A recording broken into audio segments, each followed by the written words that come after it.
Hola, benvinguts a un nou vídeo de ASMR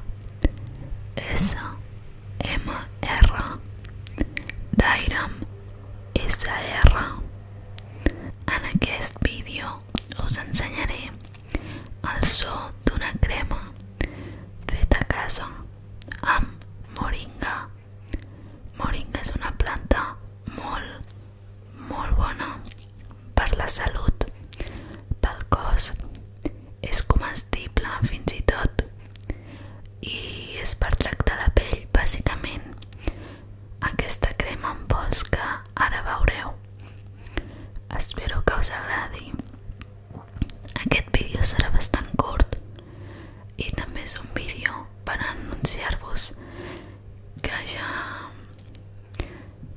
he fet uns quants vídeos i ara mateix doncs crec que començaré a fer-ne potser més i tot, perquè m'heu motivat moltíssim a seguir i també perquè m'està agradant moltíssim amb tot aquest temps des que vaig començar, que estic super il·lusionada amb seguir amb aquest vídeo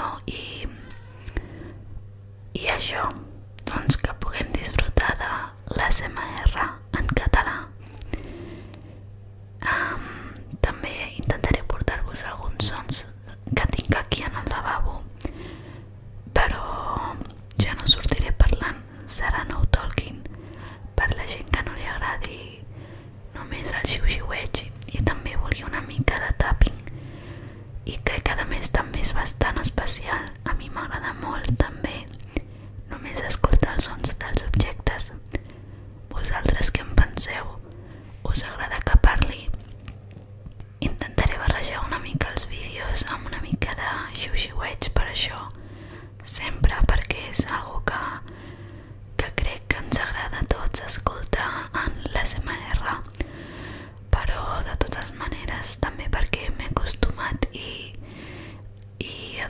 de veritat és com un hàbit i m'agrada bastant poder parlar amb vosaltres, així que si no us fa res també continuaré xiu-xiuejant, per això que no m'he oblidat, i faré bastants tappings de sons i també faré vlogs. I que moltíssimes gràcies per les persones que m'escolteu, encara que siguin poques. Per mi és tot el que em fa falta per poder seguir continuant fent vídeos. A vegades no fa falta tenir 400.000 visites o més, simplement necessites que hi hagi algú que li interessi, i si és aquest el cas, doncs seguir fent. Hi ha una frase, és més, hi ha una frase que vaig veure en un TikTok americà que surt la Maisie Williams, una actriu de El Joc de Trons, i ella parla sobre no ser famós però ser talentós.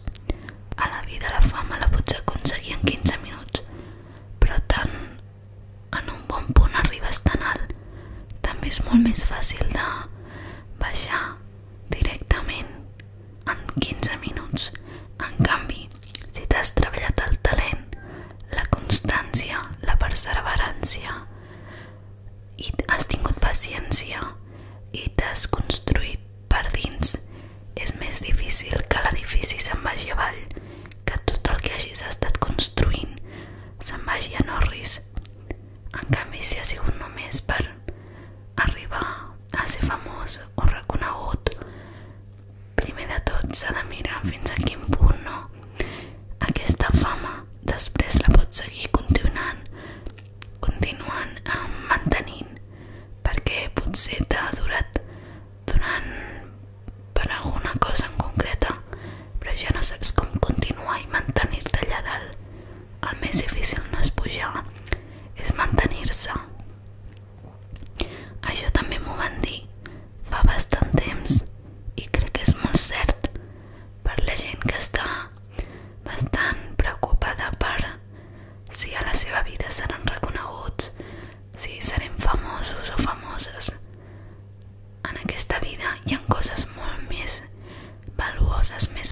coses que la fama, i és el talent